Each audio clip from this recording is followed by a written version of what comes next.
Todos juntos entonces leemos la palabra del Señor. Pero mi felicitación no se entiende a lo que sigue, porque ustedes no se congregan para buscar lo mejor, sino lo peor.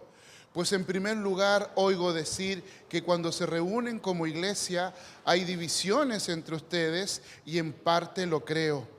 Porque es preciso que haya disensiones entre ustedes para que se vea claramente quiénes de ustedes son los que están aprobados.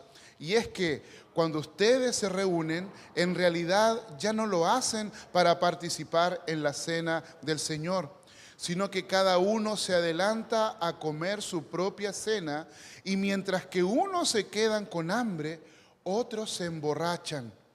¿Acaso no tienen casas donde pueden comer y beber? ¿O es que menosprecian a la iglesia de Dios y quieren poner en vergüenza a los que no tienen nada? ¿Qué debo decirles? ¿Que los felicito? No puedo felicitarlos por esto. Yo recibí del Señor lo mismo que les he enseñado a ustedes, que la noche que fue entregado, el Señor Jesús tomó pan y que luego de dar gracias lo partió y dijo: tomen y coman, esto es mi cuerpo que por ustedes es partido. Hagan esto en memoria de mí. Asimismo, después de cenar, tomó la copa y dijo: esta copa es el nuevo pacto en mi sangre. Hagan esto cada vez que la beban en memoria de mí. Por lo tanto, siempre que coman este pan y beban esta copa, proclaman la muerte del Señor hasta que Él venga. Así que cualquiera que coma este pan o beba esta copa del Señor de manera indigna, será culpado del cuerpo y de la sangre del Señor. Por tanto, cada uno de ustedes debe examinarse a sí mismo antes de comer el pan y de beber de la copa. Porque el que come y bebe de manera indigna y sin discernir el cuerpo del Señor, come y bebe para su propio castigo. Por eso hay entre ustedes muchos enfermos y debilitados, y muchos han muerto. Si nos examináramos a nosotros mismos, no seríamos juzgados. Pero si somos juzgados por el Señor, somos disciplinados por Él, para que no seamos condenados con el mundo. Así que, hermanos míos, cuando se reúnan a comer, espérense unos a otros. Si alguno tiene hambre, que coma en su casa, para que sus reuniones no se hagan acreedoras al castigo. Los demás lo pondré en orden cuando vaya a verlos. Señor, en el nombre de Jesús, oramos para que por medio de tu Espíritu Santo tú puedas, Señor, hablar a nuestras vidas, a nuestros corazones.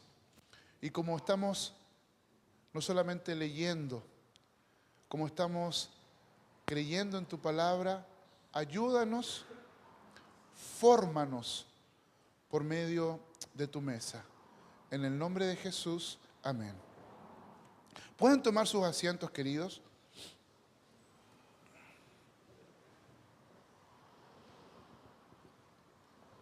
Este es un tema muy complejo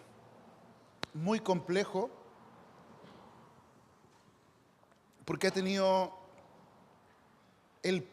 la capacidad de dividir iglesias, dividir personas, ¿ya? Para los teólogos de plantón, aquellos que les gusta estudiar, la mayoría de las iglesias evangélicas son zwinglianas, porque seguían a un reformador en esta interpretación que se llama Ulrico o Ulrich Zwinglio. ¿Y qué es lo que decía Ulrich Zwinglio? Es algo muy elemental y muy básico que ustedes van a decir: pero yo también creo eso. Así que si lo que yo voy a decir tú dices, yo creo eso, entonces tú dices, entonces soy zwingliano. Estamos en el siglo XVI. Y Ulrico Zwinglio decía esto, que la cena del Señor es solamente un memorial, Ya la cena del Señor, y aquí negando Zwinglio, ¿cierto? El tema de la transubstanciación que tenían la Iglesia Católica Romana, para nosotros, decía Zwinglio, el vino sigue siendo vino, el pan sigue siendo pan. Por lo tanto, para nosotros, como dice la Biblia, esto es un memorial porque la palabra de Dios dice en memoria de mí, ¿cierto? ¿Crees esto? ¿Crees esto, que el pan sigue siendo pan, que el vino sigue siendo vino y que esto es un memorial? ¿De verdad? ¿No lo creen? Muy bien. Pero nosotros no somos zwinglianos, somos calvinistas. Y a lo de Zwinglio creemos en lo siguiente. La cena del Señor no es simplemente un recuerdo de la cruz. Es una práctica mediante la cual Cristo forma continuamente a su pueblo en comunión con Él y en comunión unos con otros. Cristo está presente aquí. Y Joana lo decía, de manera mística, nosotros no lo podemos ver. ¿Por qué? Porque el Señor está, cierto, en la presencia de Dios, pero Él también es Dios. Y Él está allá y está aquí al mismo tiempo, y Él tampoco está con su cuerpo aquí realmente. Por lo tanto, para nosotros no es simplemente un memorial. Usted va a una iglesia evangélica común y silvestre, y esto es simplemente en memoria de mí, es un memorial. Nosotros, presbiterianos, no somos zwinglianos en esa inclinación. Nosotros creemos que sí, es un memorial, pero no únicamente un memorial, que Cristo está presente, pero no por medio de su cuerpo presente, como lo hacen, cierto, otra tradición que dice, aquí está la sangre y el cuerpo de Cristo en este momento, que en el momento de la administración o en el momento de la Eucaristía, ¿cierto? Se convierte el pan en la carne de Cristo y el vino en su sangre. A eso es lo que estábamos como protestantes diciendo. Pero los hermanos protestantes seguimos siendo protestantes porque no creemos eso, pero sí tenemos esa diferencia. ¿Ya? No somos zwinglianos, somos calvinistas. El zwingliano no acepta la presencia mística y la presencia especial porque es un memorial, es un recuerdo, y nuestros hermanos lo viven de esta manera. Los hermanos, me parece, congregacionalistas, bautistas, creen esto. Y es por eso que muchas iglesias se han dividido. Hay gente que se ha ido de la iglesia, no, ustedes creen esto, y se van. Y hay muchas cosas a veces en el tema reformado. Entonces, para que lo sepan, ¿cuántos sabían? Levanten la mano, ¿cuántos sabían esta diferencia? ¿Sí? Poquitos. ¿Y saben por qué no hacemos la diferencia? Porque muchas veces no nos damos cuenta de esto, porque es algo muy natural. Pero hay una diferencia radical. No es solo un memorial. La presencia de Cristo está aquí de manera espiritual, de manera mística, que nosotros no podemos, como se llama, decirlo. Pero no es solo una memoria. Y Joana dijo algo súper importante. Esta es la mesa de Jesús. Es Él el que está ministrando la cena porque es su mesa. Lo que yo hago es simplemente recordar lo que Él ya está haciendo. Hay algunos otros elementos, hermanos,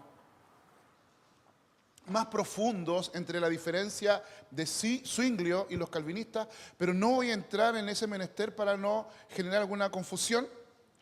Y sí sé que hay un hermano que le encanta esto. Ustedes pueden, después del culto, échenme la culpa a mí nomás, hablar con Iván Roa. ¿Ya? Iván Roa le gusta este tema, él sabe de esto, hemos conversado muchas veces, y si te quedó alguna duda, conversa con Iván, a él le gusta y puede ayudar. ¿Ya? Sé que otras veces hemos conversado. Muy bien. ¿Qué es lo que nosotros pensamos ahora en esto con respecto a lo que está ocurriendo con este texto que estamos hablando, saliendo un poquitito ya del tema de la reforma? Vivimos en una cultura profundamente individualista, heredada por el mundo griego y por el mundo romano. Lo que tú vives el día de hoy es una extensión de lo que los griegos y los romanos creían. Pero esa misma mentalidad puede entrar en la iglesia como lo hizo en la iglesia de Corinto. Cuando llegamos a 1 de Corintios capítulo 11, estamos encontrando una iglesia enferma. ¿Ya? Una iglesia enferma en este espacio. ¿Por qué? Porque en esta cultura de Corinto, muy individualista, la gente pensaba en términos personales, su relación con Dios, su crecimiento espiritual, le daba lo mismo a la otra gente. Por ejemplo, había una persona, déjenme decirlo así bien vulgarmente, había un gallo que se casó con su madrastra. Él dijo, mi papá ya no está más presente, entonces yo puedo, y él contrajo nupcias dentro de la iglesia. Y el gran problema es que había un grupo de personas que lo aplaudían y decían, qué bien hermano lo que tú estás haciendo, con cosas como, decían algunos exegetas, no hay problema porque todo esto queda en familia. Una cuestión tan baja, donde las personas pensaban en sí, y no pensaban en la comunidad, no pensaban en el pueblo de Dios. ¿Ya? Y nosotros, a lo largo de la historia, llegamos ahora a pensar en mi crecimiento espiritual, en mi relación con Dios, pero a veces nosotros somos como esta gente de Corinto, porque estamos pensando cosas buenas. La iglesia de Corinto, antes de hablar de la iglesia de Corinto, primero, ahora que estamos viendo la Copa del Mundial, ¿ya? Y cuando ustedes vean ahí estos países que están por allá, piensen en Atenas, ya, tienen la bota de Italia, córrese un poquitito más a la derecha, ustedes van a encontrar la península del Peloponeso, ¿ya? Y van a encontrar ahí también al frente la península de los Balcanes, y en el sector norte está el sector de Grecia, pero después hay otro pedazo de tierra que parece uno solo, pero que está unido por un pequeño cuello, que es el istmo que une Atenas con la península del Peloponeso más al sur, y ahí está Corinto. Corinto estaba en este cuellito. Y esta ciudad de Corinto era tan espectacular porque a un lado estaba un mar, a otro lado estaba el otro mar, y como había un pedazo de tierra gigante, los navegantes tenían que bordear ese pedazo de tierra por el sur y se demoraba mucho. Corinto dijo, oye, pero podemos solucionar este problema. ¿Cómo lo podemos hacer? Habían personas como mi hermano Mario que piensan en soluciones. Mario Jorquera, dígale su problema. Él es esa persona que le va a buscar solución a su problema. Y allá en Corinto había mucha gente como Mario que dijeron, chiquillos, ¿qué podemos hacer? Si se tienen que pegar toda la vuelta. Y ahí mucha gente lo que hizo fue hacer empresas de carretas, ¿ya? Donde subían a los carros en grandes sistemas y los llevaban por medios de carruajes, que esta extensión en aquella época, en un momento, la parte más angosta llegaba a 8 kilómetros. 8 kilómetros en esta distancia. Entonces ustedes se dan cuenta la cantidad de dinero que se ahorraban los mercaderes para no bajar, y en transcurso de algunos días llevaban los barcos desde un mar hasta el otro. Así es que Corinto era una ciudad muy rica. Los romanos pusieron los ojos ahí y dijeron, saben, Corinto está muy bacán, y como tenía 3 puertos, tenía 2 puertos principales y tenía algunos puertos ahí al ladito, venían muchos marinos, piratas, era, podríamos decir, como un puerto como Valparaíso, ¿ya? O también como Antofagasta en términos de puerto, qué sé yo, de trabajo. Hubo una época que aquí en Antofagasta eran muy populares, como en Valparaíso, todos estos bares ya de puerto, qué sé yo. Entonces, Corinto como tal, ¿qué significaba? Tenía una estructura muy cosmopolita. Ya era una ciudad romana, pero muy cosmopolita, y llegaba mucha gente de muchos lugares. Tanto es así, en su sensación, que los de Atenas miraban en menos a los de Corinto. ¿Por qué?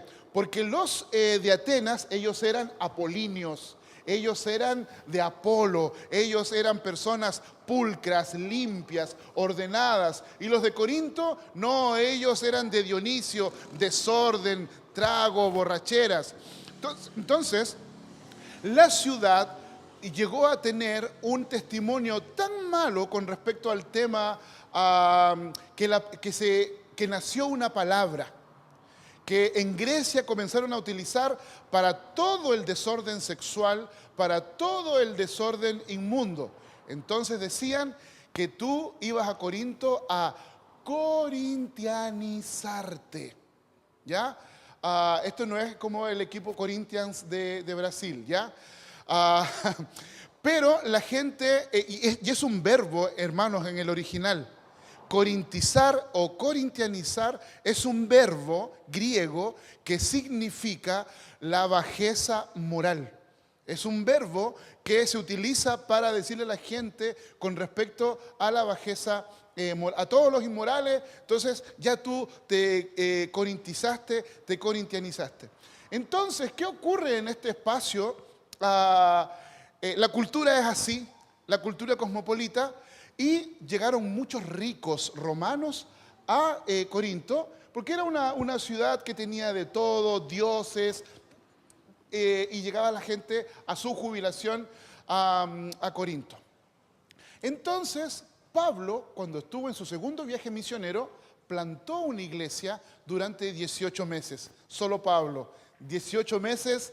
Fue de la nada, plantó una iglesia, se paró ahí en el medio de la ciudad, comenzó a predicar, la gente se convirtió y con 18 meses dijo, buenas noches los pastores, yo me voy. ¿Por qué?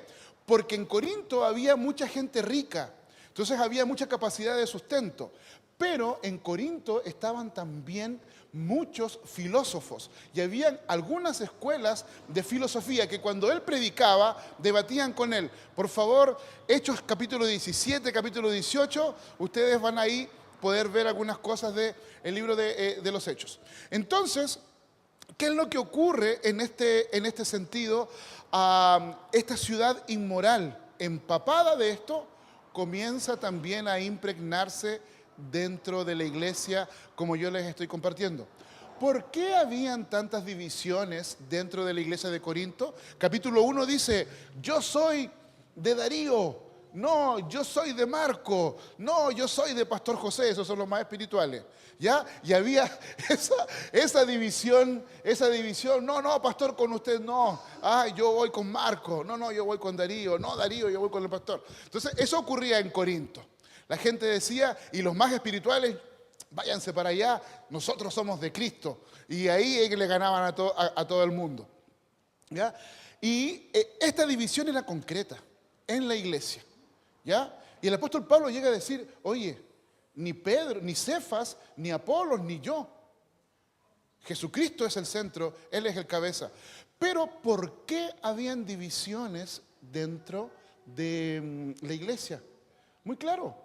En el mundo corinto era un mundo fragmentado, era un mundo dividido. Muchas religiones dentro de la ciudad, muchas filosofías. Dicen que a estos maestros tenían a las personas y las personas ricas se peleaban a los filósofos, ¿ya? Para poder tener una escuela. Yo no sé, porque los griegos tenían esto. Acuérdense lo que ocurrió con Alejandro Magno. Alejandro Magno fue discípulo del más grande de los filósofos o de uno de los más grandes. ¿De quién? Se los dejo para que lean después historia o vean la película Alexander, ¿ya? Como tarea es muy fácil. Entonces los griegos tenían esto. Ellos seguían a un filósofo y toda la gente seguía a este grupo. Otros filósofos y lo seguían. Dentro de la iglesia estaban replicando los elementos de la cultura. El tema inmoral, el tema social, el tema místico. ¿Y qué es lo que hace Pablo en 1 Corintios? Él comienza a tratar problema tras problema. Y aquí estamos en aproximadamente el cuarto problema que el apóstol Pablo está tratando de solucionar. Entonces, esto que ocurre en Corinto también ocurre con nosotros. ¿Por qué? Porque esta mentalidad de la cultura y del mundo entra en la iglesia. Podemos asistir al culto, podemos cantar los mismos himnos, escuchar la predicación o incluso participar de la cena del Señor sin comprender que Cristo vino no solamente a salvar individuos, sino que a formar un pueblo. Por eso esto que estamos hablando en la formación de un pueblo es muy, muy importante. Y la pregunta que tenemos que hacernos, entonces, ¿cómo Cristo hace que la iglesia permanezca unida en un contexto como el de Corinto? Y es que el Señor forma a su iglesia alrededor de una mesa. Entonces yo les decía que llegamos acá a una iglesia enferma. Miren lo que pasaba en Corinto. En Corinto la iglesia participaba de la cena del Señor, pero con su conducta ellos rechazaban o negaban claramente lo que la Santa Cena proclama. ¿Ya? Entonces es muy importante que podamos entender esto el día de hoy. Mis palabras y acciones tienen el poder para rechazar o negar lo que la Santa Cena promueve y propone. ¿Por qué? Porque en Corinto los ricos comían. Pero como leímos en el texto, eran verdaderas glotonerías. Los pobres eran avergonzados, porque tenían que llegar ahí a mirar, y muchos de los hermanos pobres tenían que sentarse como allá a la orilla. Y los hermanos que tenían dinero traían cosas para sus banquetes y comían, y no se esperaban. Entonces, muchos de ellos podían llegar en carruajes, en carretas, qué sé yo, pero el pobre de Corinto tenía que llegar a la iglesia donde estaban caminando. Por lo tanto, el rico que tenía todas sus cosas llegaba a la iglesia en su auto muy bacán, llegaba ahí. Los pobres llegaban más tarde, pero cuando los pobres llegaban ya habían puras sobras, ya no había nada dentro de este espacio, y los pobres eran avergonzados por su pobreza. La mesa proclamaba comunión, pero la iglesia de Corinto hablaba con sus acciones división. Por lo tanto, Dios está formando una comunidad para el reino. ¿Cómo mantiene Cristo unida y formada a esta comunidad? Como lo dijimos, por medio de esta mesa. La mesa entonces, en primer lugar, nos recuerda quién es el dueño del pueblo. Yo recibí del Señor lo mismo que les he enseñado a ustedes, que la noche que fue entregado el Señor Jesús tomó pan y que luego de dar gracias lo partió y dijo: tomen y coman, esto es mi cuerpo, que por ustedes es partido, hagan esto en memoria de mí. Asimismo, después de cenar, tomó la copa y dijo: esta copa es el nuevo pacto en mi sangre, hagan esto cada vez que la beban en mi memoria. Por lo tanto, siempre que coman este pan y beban esta copa, proclaman la muerte del Señor hasta que Él venga. Yo recibí del Señor lo mismo que les he enseñado a ustedes, que la noche que fue entregado, el Señor Jesús tomó pan y que luego de dar gracias lo partió y dijo: tomen y coman, esto es mi cuerpo, que por ustedes es partido. Hagan esto en mi memoria. Asimismo, después de cenar, tomó la copa y dijo: esta copa es el nuevo pacto en mi sangre. Hagan esto cada vez que la beban en mi memoria. Por lo tanto, siempre que coman este pan y beban esta copa, proclaman la muerte del Señor hasta que Él venga. Pablo no está interesado en corregir un tecnicismo litúrgico. No está interesado en lo que yo les decía con respecto a esta división, ¿cierto?, que hay con respecto a la Santa Cena. Sino que el apóstol Pablo aquí, del 23 al 26, él está recordando dónde está el origen. Yo recibí del Señor lo que también les he enseñado. Hermanos míos, la cena no nace de la imaginación religiosa nuestra. La cena no nace de los reformados, de los presbiterianos. La cena La mesa fue instituida por Jesús. Cristo fue quien tomó el pan. Cristo fue quien dio gracias, lo partió, lo entregó, tomó la copa y estableció el nuevo pacto en su sangre.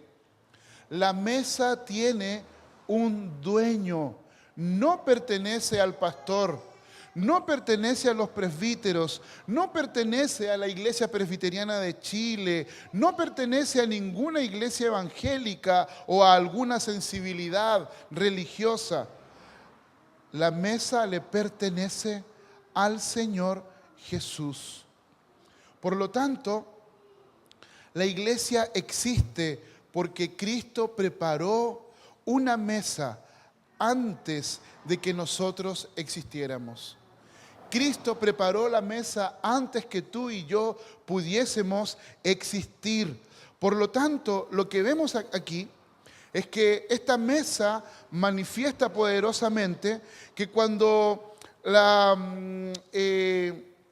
iglesia se desvía, la misma mesa es utilizada para traer corrección. Porque cuando la iglesia se desvía, la corrección verdadera no consiste en inventar una nueva práctica, sino que consiste en volver a la institución del Señor.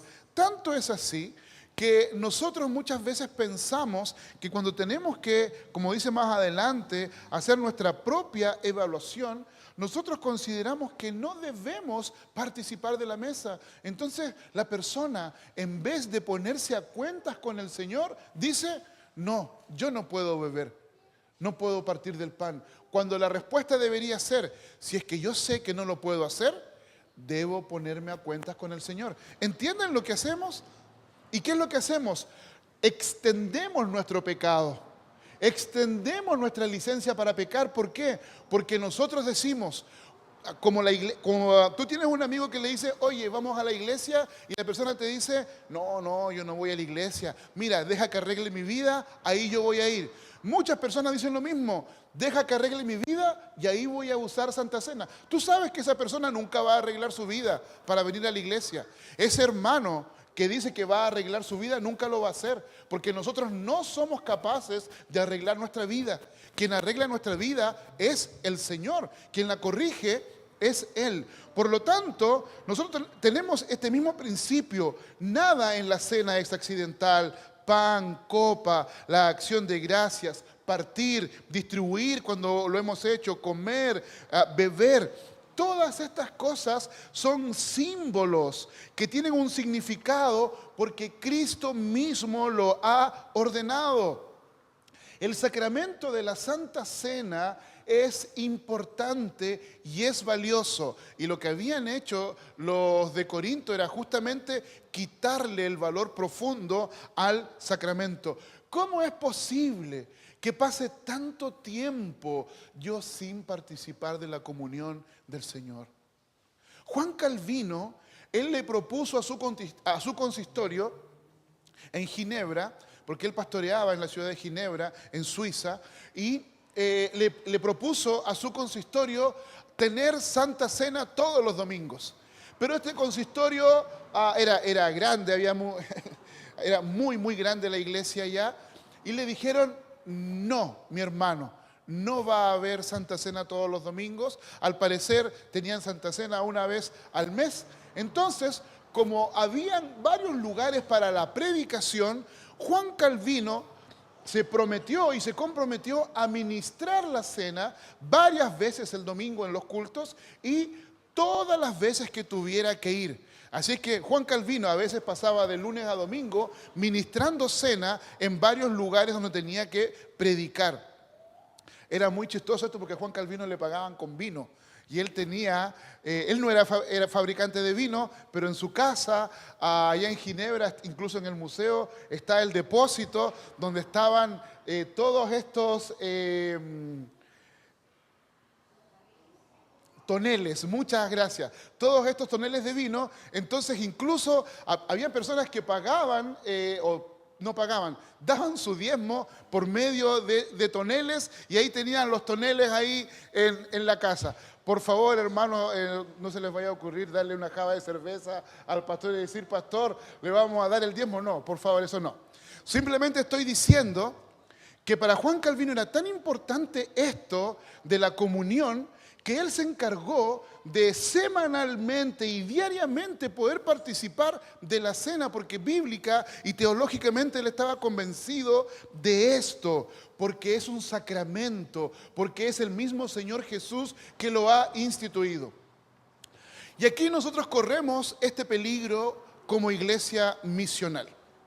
El gran peligro que muchas veces nosotros corremos como iglesia misional es olvidarnos del sacramento. Es banalizar la mesa. Banalizar la mesa a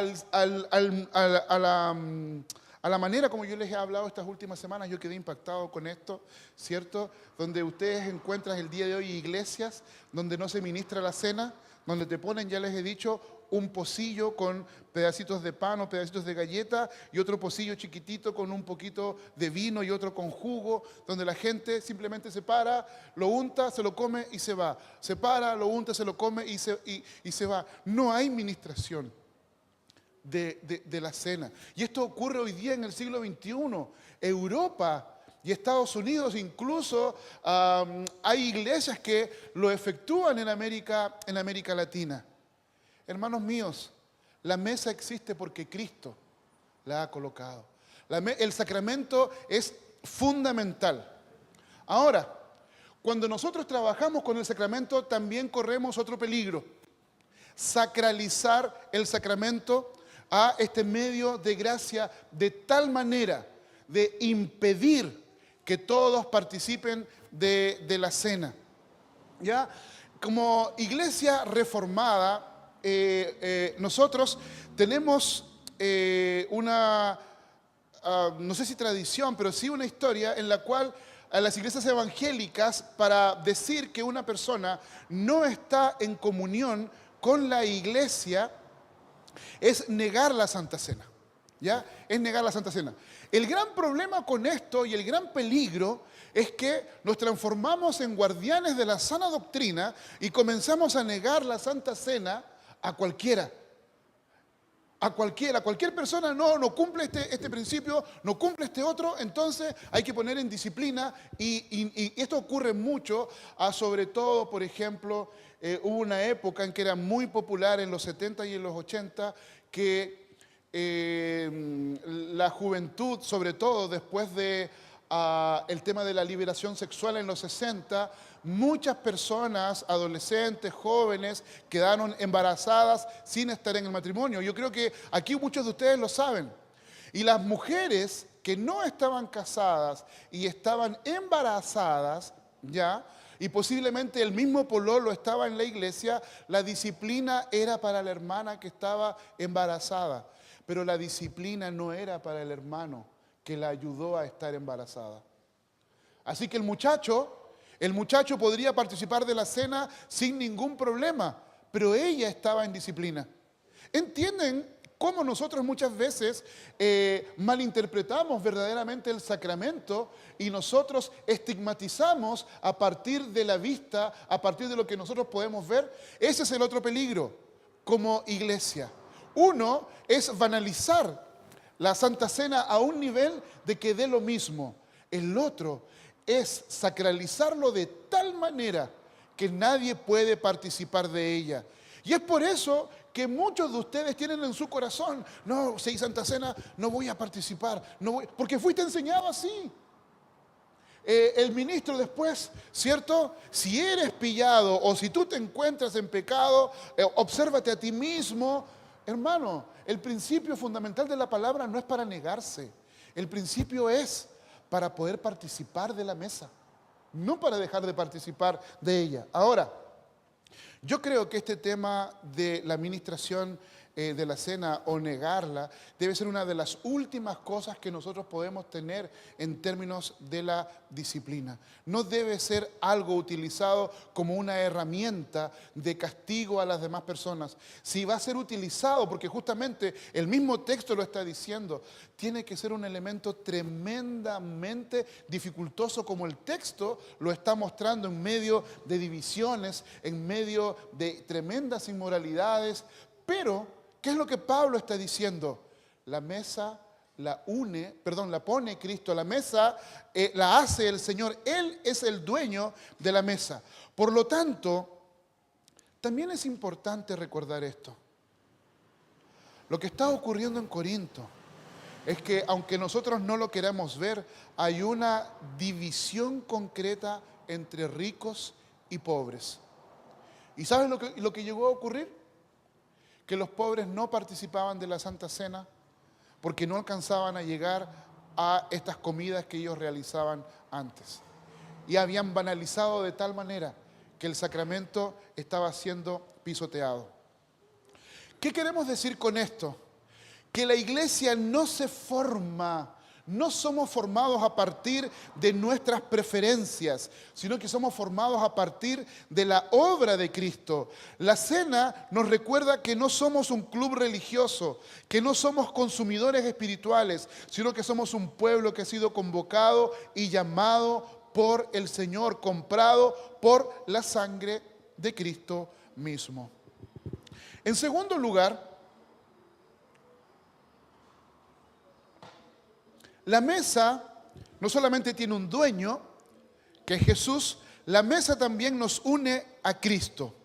Y la mesa es memoria, pero no es una memoria vacía. El Señor Jesús dice, hagan esto en memoria de mí. Pero esa memoria no es solo un ejercicio mental. En la tradición reformada, la cena es un signo, es un sello, es un medio por el cual Cristo fortalece la fe de la iglesia, la fe del pueblo de Dios. Juan Calvino insistía en que Cristo no engaña diciendo, aquí está mi cuerpo, aquí está la copa, aquí está mi sangre. Juan Calvino decía, Cristo no nos está engañando, porque el creyente participa verdaderamente de Cristo por medio de la obra secreta del Espíritu Santo.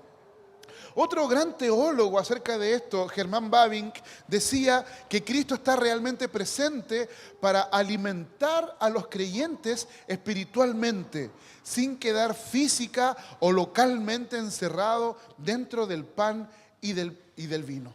¿Esto qué hace? Cuando Cristo une la iglesia, esto protege dos verdades fundamentales. La primera verdad es que el pan sigue siendo pan y la copa sigue siendo copa. Hermanos míos, esto es una verdad fundamental para aquellos que estamos presentes en esto. Para los que no saben, mis hijos nunca tuvieron una relación con otra tradición religiosa como la tradición romana. Por lo tanto, no comprenden y no saben, así que pongan atención en lo que les voy a explicar. En la tradición romana, a los que salimos de ahí, sabemos, cuando el ministro, el sacerdote, está ministrando la cena, por medio del rito, el pan se convierte en el cuerpo de Jesús carnal. En este caso, la hostia se convierte. El vino se convierte en la sangre de Cristo. Esto se llama transubstanciación. Es por eso que nosotros no somos tomistas en nuestra fe cristiana. Admiramos a los filósofos y también muchos teólogos, pero nosotros no creemos en la transubstanciación.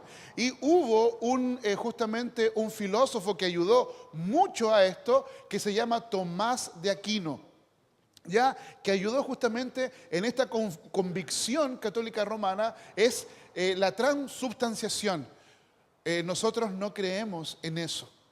Nosotros no creemos en la transubstanciación, ¿ya? O sea, el pan sigue siendo pan, el vino sigue siendo vino, la copa sigue siendo copa. Esto es muy importante. Por lo tanto, cuando la mesa que nos une a Cristo es importante en esto, y esta memoria nos protege, esta memoria no vacía, nos protege de este primer principio, ¿ya? No adoramos los elementos, no adoramos, porque qué importante esto.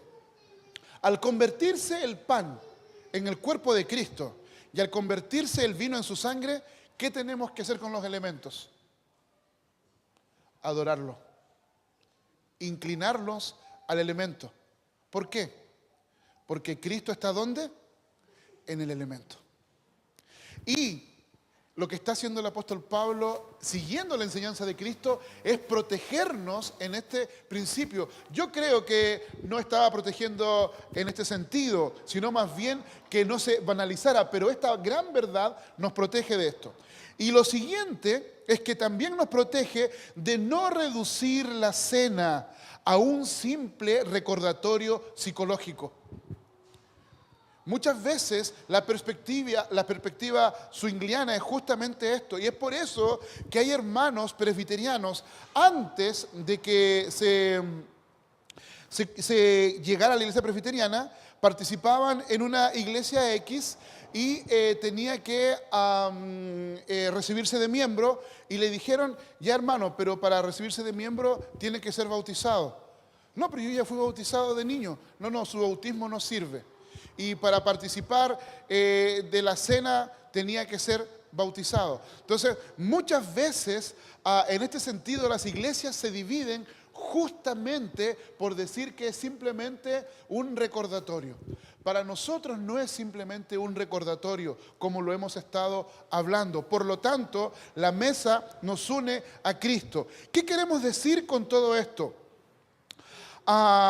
No es un simple recordatorio. Cristo, por medio de su Espíritu, comunica verdaderamente su gracia a quienes la reciben, ¿cierto?, por fe. Es por eso que para poder participar de la Santa Cena, los presbiterianos y reformados no solamente lo hacemos por medio del bautismo. ¿Cómo funciona? Profesión de fe. En nuestra profesión de fe, ¿qué hacemos? Reconocemos y disponemos nuestro corazón delante de la iglesia diciendo, mi familia, ¿cierto?, me bautizó cuando yo era pequeño, ahora por eso yo participo de este curso de primeros pasos, de catecúmenos. ¿Para qué? Para dar un testimonio público de mi fe en Cristo Jesús, porque la fe de los padres nos salva.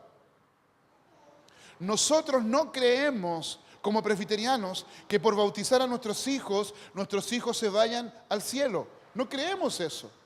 Creemos en la responsabilidad que tenemos como padres de enseñarlos y guiarlos en esta dirección.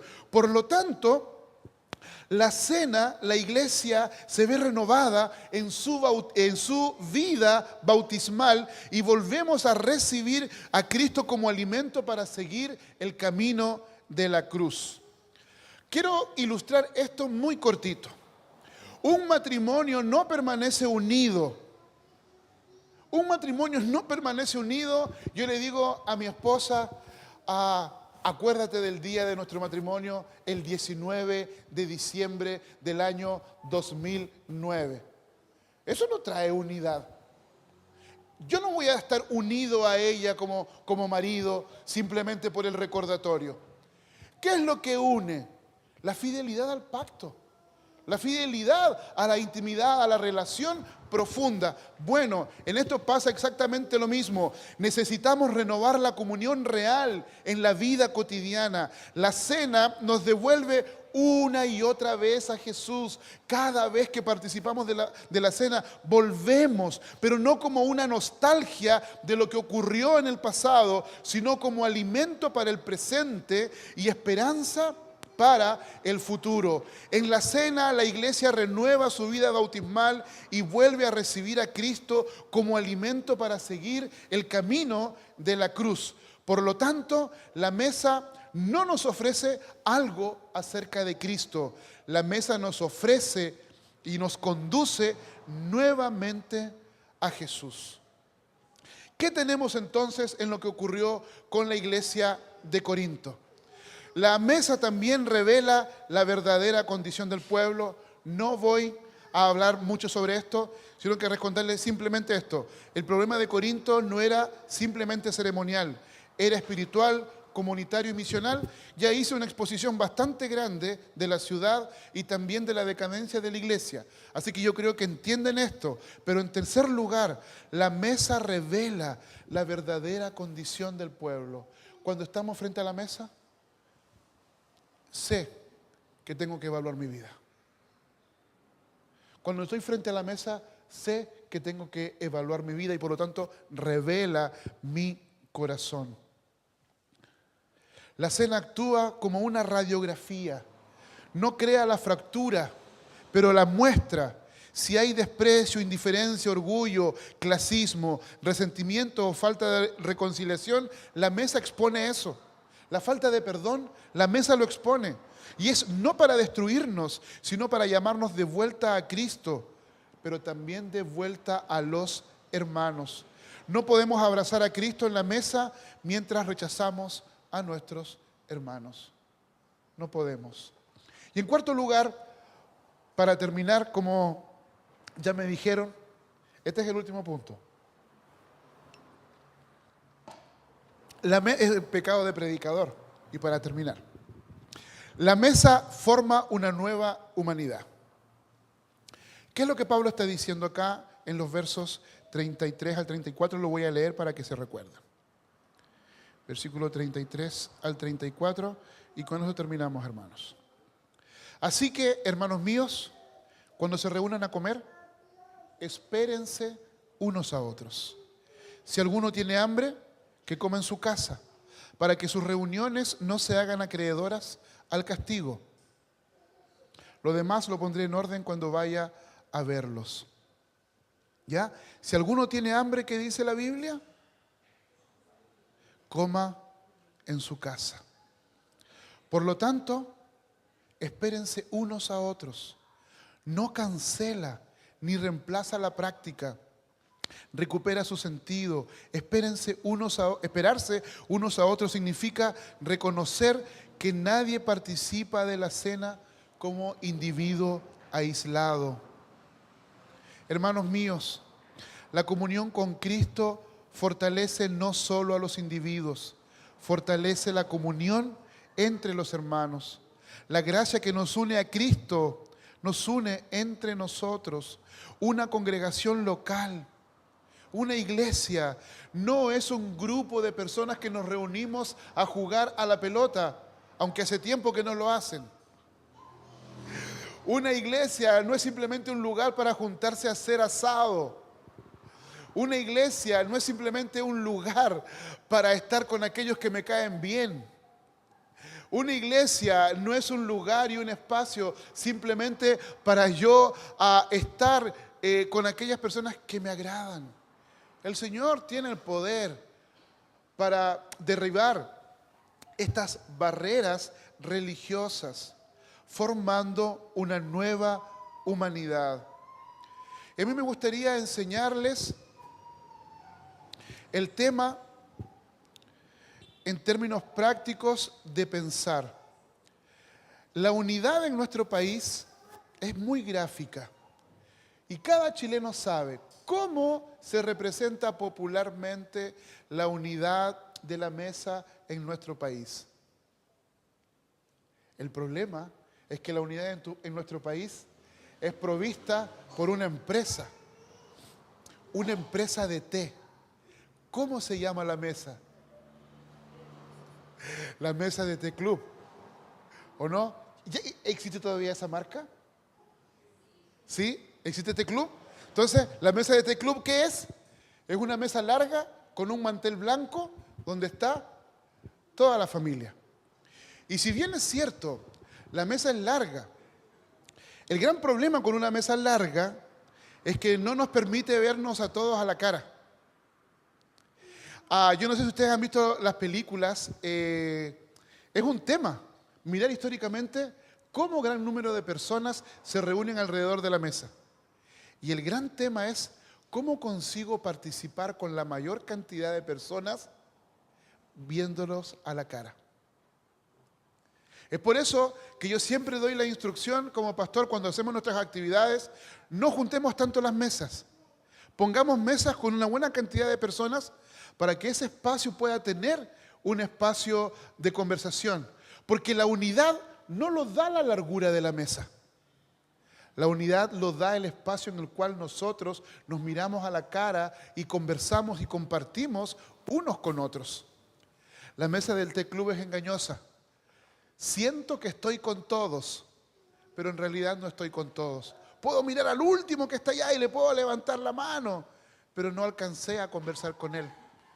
Entonces, por lo tanto, es muy importante que percibamos esto de ser formados como una nueva humanidad donde nosotros tenemos la oportunidad de esperarnos unos a otros, no solamente compartiendo la comida, compartiendo historias, compartiendo identidad, compartiendo pertenencia, compartiendo futuro. La mesa del Señor hace algo mucho más profundo. Nos reúne bajo la historia de la cruz. Y la pregunta surge, ¿estoy participando de la cena como costumbre religiosa o como verdaderamente un medio de gracia? ¿De qué manera necesito volver a Cristo con fe y gratitud como individuo? En términos comunitarios, ¿estoy contribuyendo a la unidad del cuerpo? ¿Hay relaciones que necesitan reconciliación, conversaciones pendientes o actitudes de indiferencia hacia hermanos concretos? Y tenemos que tener mucho cuidado, porque esto es muy importante. Un hermano se acercó a mí el otro día y me dijo, pastor, tengo que hablar con usted. Y el hermano venía un poquito afligido, venía con el corazón apretado y me dijo, pastor, lo que pasa es que sentí algo con su saludo el día domingo. No sé si me disgustó, pero fue raro, me dijo. Es que lo saludé y nos saludamos y fue como que fue cualquier cosa y después usted se fue y yo pensé que usted estaba molesto conmigo por alguna situación y estuve todos los días con esto. Y yo fui tan feliz que me lo compartiera porque pude darle descanso al hermano y decirle, hermano, perdón, saludando a tanta gente ni siquiera me di cuenta. Sí recuerdo que te saludé, pero si en ese minuto yo te saludé y pasé por encima tuyo o no me di cuenta, perdón. Porque a veces, hermanos, la solución está más cerca de lo que nosotros nos imaginamos, más cerca. Y el hermano vino, habló conmigo, se sujetó a la palabra y su corazón descansó. Y hoy día va a poder participar tranquilamente de la cena sin ningún peso, sin ninguna cosa en su corazón. ¿Cómo estamos contribuyendo? ¿Cómo estamos contribuyendo para participar de la cena?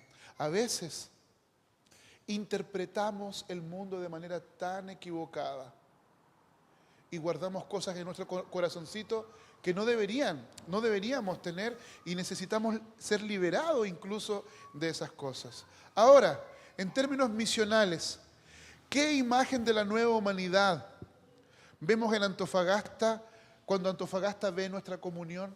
¿Qué cosa de la nueva humanidad cuando Antofagasta, cuando las personas pasan, ven que estamos participando de la mesa? Los antofagastinos dicen, son otro grupo más de religiosos que tienen sus símbolos ahí. ¿O ven en nosotros alguna otra cosa? Te invito entonces, antes de la próxima cena, antes de esta y esta otra, a orar por un hermano, por una hermana, por tu compañero de oración y discipulado. También de que si hay alguien que necesita reconciliación contigo, papá, mamá, hijos, hermanos, amigos, quizás sea bueno disponerte, no dejar de participar, sino disponerte y decir, Señor, necesito que tú hagas tu obra en mí para poder participar libremente de la cena. Señor, en el nombre de Jesús, te alabamos y te damos gracias por tu amor. Te alabamos y te damos gracias, Señor, porque tú eres nuestro Dios fiel, porque tú caminas con nosotros, Señor, en medio pueblo. En medio de las cosas que nosotros estamos viviendo, te pido, Señor, que nos capacites, que hagas tu obra de tal manera que tu Espíritu Santo nos transforme alrededor de tu mesa. Y gracias, porque esta prioridad maravillosa la podemos vivir de manera concreta, vivir de manera real aquí en nuestra comunidad. En el nombre de Jesús, amén.